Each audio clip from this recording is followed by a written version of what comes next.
Hello dear students, welcome to साइजन। इस video के अंदर हम पढ़ने वाले हैं अपनी नेक्स्ट कोलिगेटिव प्रॉपर्टी के बारे में, that is the elevation in boiling point. देखो क्या होता है कि जब कभी भी हम कोई नॉन वोलेटाइल सोल्यूट को ऐड करते हैं सॉल्वेंट के अंदर तो उसका बॉइलिंग पॉइंट इंक्रीज करता है।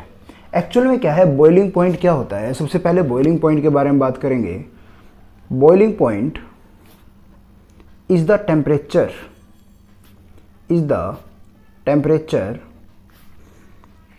at which its vapor pressure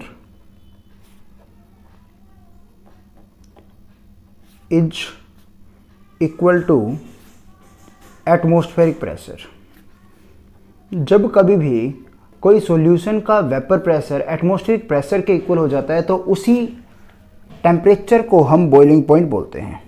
देखो वैसे तो हमने सुना है कि जैसे जैसे कोई मान लो आपके पास सॉल्वेंट है, उस सॉल्वेंट का जो भी वेपर प्रेशर बनेगा, लेकिन अगर मैं इसके अंदर नॉन वोलेटाइल सॉल्यूट डाल देता हूं तो इसका रिलेटिव लोअरिंग वेपर प्रेशर, मतलब वेपर प्रेशर जो होता है वो धीरे धीरे कम हो जाता है।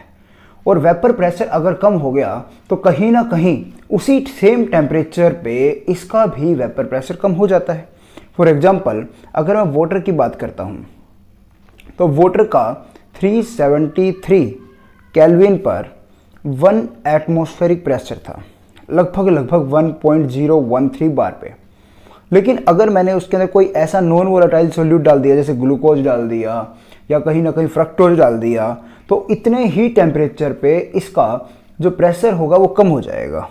मतलब कहीं ना कहीं जो इसका वेपर प्रेशर है वो कम हो जाएगा।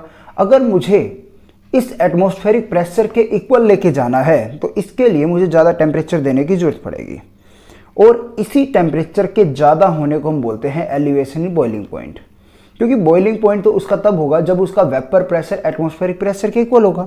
तो उस केस में जैसे आपके पास पहले वेपर प्रेशर और अगर मैं टेम्परेचर के बीच में ग्राफ देखूं तो पहले सॉल्वेंट के केस में मान लो ये ग्राफ जा रहा था, लेकिन जैसे जैसे आपने सोल्यूट डाला तो उसका वेपर प्रेशर कम हो गया, और वेपर प्रेशर अगर कम हो गया तो कुछ ऐसे ग्राफ जाने लगा। तो कहीं ना कहीं एक ऐसा पॉइंट जहां पर उसका एटमॉस्फेरिक प्रेशर के इक्वल है, तो ये एटमॉस्फेरिक प्रेशर मान लेता हूं, तो कहीं ना कहीं इतना चेंज आया टेम्परेचर का। तो ये जो टेम्परेचर का चेंज है इसी को मैं बोलूँगा delta T B, means elevation in boiling point, that is equal to, अगर ये पहले टी नोट बी था और बाद में टी बी हो गया, मीन्स पहले अगर ये प्योर सॉल्वेंट के केस में इतना था और बाद में सॉल्यूशन के केस में इतना हो गया, तो इसी को हम बोलेंगे एलिवेशन इन बॉइलिंग पॉइंट। और ये एलिवेशन इन बॉइलिंग पॉइंट का मेन रीजन कौन है? नॉन वोलेटाइल सॉल्यूट का एडिशन। तो जितना ज़्यादा आप नॉन वोलेटाइल सॉल्यूट डालोगे वैसे वैसे एलिवेशन इन बॉइलिंग पॉइंट होगा। इसीलिए कह सकता हूँ कि एलिवेशन इन बॉइलिंग पॉइंट एक कोलिगेटिव प्रॉपर्टी है। तो यहाँ पर क्या होता है कि जो चेंज इन बॉइलिंग पॉइंट है वो डिपेंड करता है मोलैलिटी पे, कि सॉल्यूशन की मोलैलिटी कैसी है। जैसे जैसे इसकी मोलैलिटी बढ़ेगी वैसे वैसे बॉइलिंग पॉइंट भी बढ़ेगा। और जब इस डायरेक्टली के साइन को हटाओगे तो यहाँ पर एक कांस्टेंट आता है KBM। यहाँ पर KB का मतलब क्या है? KB का मतलब है molal elevation constant. Molal elevation constant, इसका एक दूसरा नाम भी है जो बार बार क्वेश्चन में पूछा जाता है। इसको बोलते हैं इबुलियोस्कोपिक कांस्टेंट। इबुलियोस्कोपिक कांस्टेंट, देखो जो होता है ना ये इबुलियोस्कोपिक कांस्टेंट, इसकी वैल्यू सॉल्वेंट के ऊपर डिपेंड करती है। देखो होता क्या है कि जो KB होता है, KB ये सॉल्वेंट के केस में देखा जाता है। दूसरी बात क्या है कि इसको निकालने का तरीका क्या है? mRTB² divide by delta heat of vaporisation into 1000। यहाँ पर m क्या है? उस सॉल्वेंट का मोलर मास है। फॉर एग्जांपल अगर मैं वाटर की बात करता हूँ तो यहाँ पर m की वैल्यू 18 हो जाएगी, r की वैल्यू फिक्स है 8.314 जूल पर केल्विन पर मोल। TB का मतलब बॉइलिंग पॉइंट जो हमें पता ही है 373 केल्विन होता है। Delta heat of vaporisation water के केस में जो देखी जाती है वो देखी जाती है जी आपके पास 2.2 57 इंटू 18, क्योंकि मोल के हिसाब से देखी जाती है, इंटू 10⁻³ जूल पर मोल। इस सब वैल्यू को जब यहाँ पुट कर दूंगा तो यहाँ से Kb की वैल्यू आएगी आपके पास 0.512 केल्विन किलोग्राम पर मोल। इसीलिए यहाँ पर ये किसके ऊपर डिपेंड करती है, कहीं ना कहीं सोलवेंट के ऊपर डिपेंड करती है। हर एक पार्टिकुलर सोलवेंट का Kb की वैल्यू फिक्स रहेगी आपकी। अब यहाँ से अगर मैं delta Tb equal to Kb, m क्या होता है जी, मोलैलिटी। मोलैलिटी होता है number of moles of solute divide by mass of solvent, mass of solvent.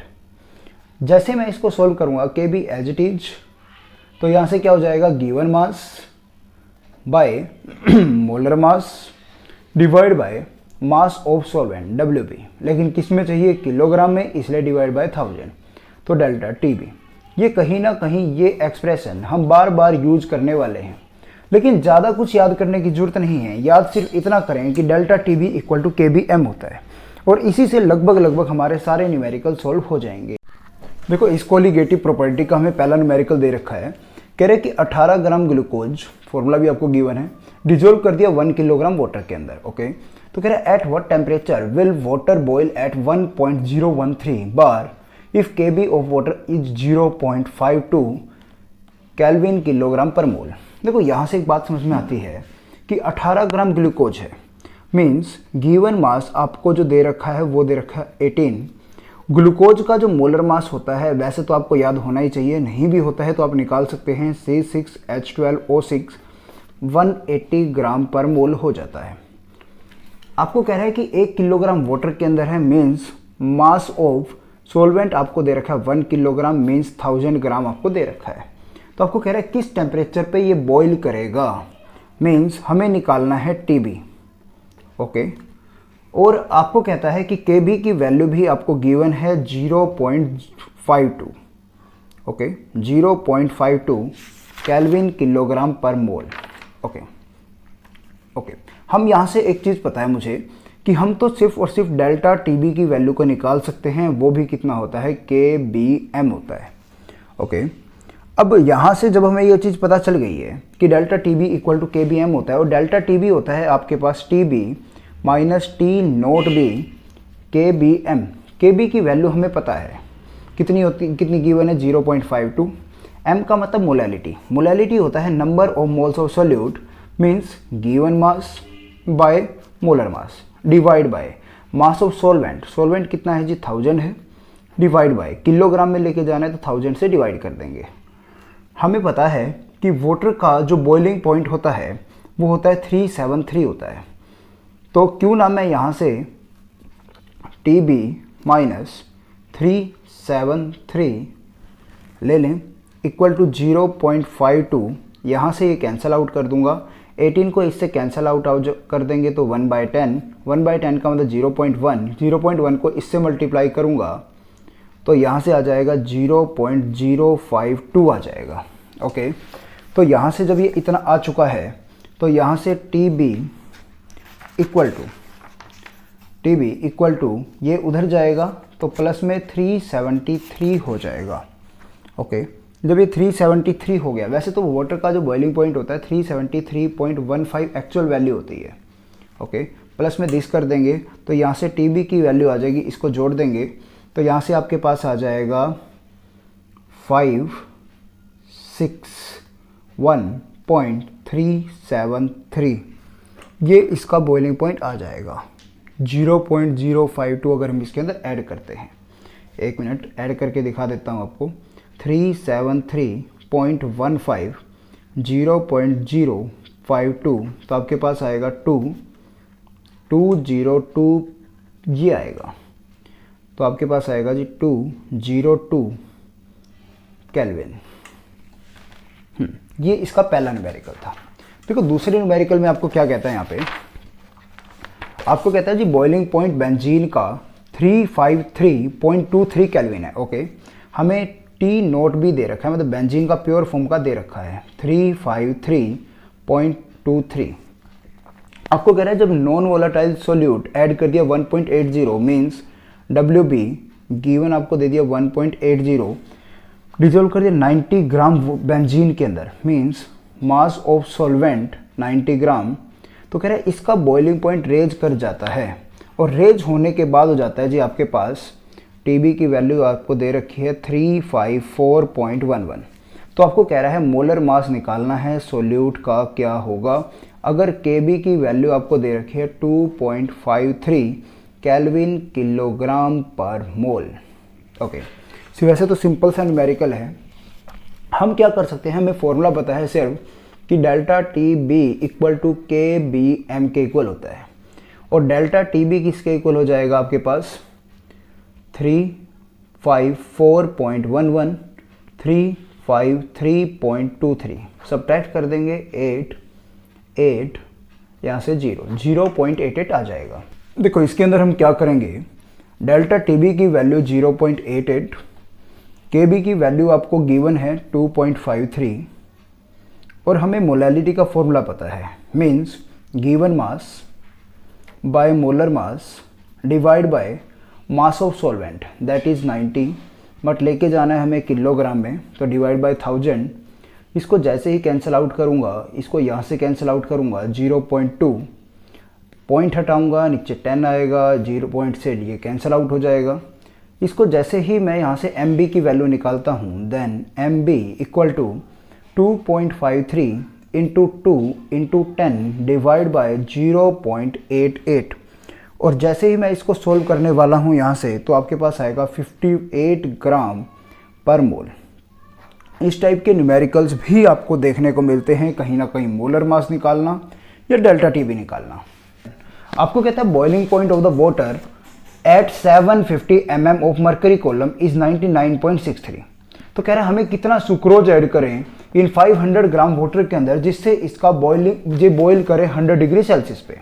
देखो हमें समझ में आता है कि हमें डेल्टा टीबी की वैल्यू हम निकाल सकते हैं कि बाद में तो कितना हो जाए 100 हो जाए, और पहले हमें गिवन था 99.63।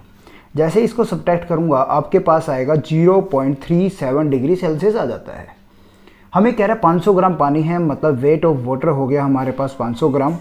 हमें पता है मोलर मास जो होगा, सॉरी वाटर का दे रखा है हमें, तो WA हमें कह रहा है, साथ में कह रहा है मास हमें निकालना है सुक्रोज का, मीन्स WB की वैल्यू निकालनी है। दूसरी बात सुक्रोज है, तो सुक्रोज का फॉर्मूला होता है C12H22O11, और जैसे इसका मोलर मास निकालूंगा तो आपके पास 12 × 12 प्लस 1 × 22 प्लस 11 × 16 सोल्व करते ही आपके पास आएगा 342, और यहाँ से हमें फॉर्मूला पता है delta T B equal to K B M होता है। डेल्टा टी बी की वैल्यू 0.37, के बी की वैल्यू हमें यहाँ पर गिवन नहीं है। अगर यहाँ पर इस केस में गिवन नहीं होती है, देखो वैसे तो हमें वाटर के केस में पता ही होना चाहिए कि वाटर के केस में जो यहाँ पर वैल्यू होगी वो लगभग 0.52 होगी, ये हमें फिक्स है। मोलैलिटी हमारे पास क्या होगा, given mass by molar mass. Molar mass कितना 342 divide by mass of solvent. Mass of solvent कितना है जी 500 डिवाइड बाय 1000, क्योंकि किलोग्राम में लेके जाना है। तो यहाँ से इसको कैंसिल आउट करूँगा, 2 से ये कैंसिल आउट हो जाएगा 171। तो WB की वैल्यू मैं यहाँ से निकाल सकता हूँ 0.37 इंटू 171 डिवाइड बाय 0.52। 2 के बाद है, यहाँ से भी कैंसिल आउट कर दूंगा, और जैसे ही इसको मैं सोल्व आउट करता हूँ तो आपके पास आंसर आ जाएगा 121.7 gram, that is the weight of solute, ये आ जाएगा।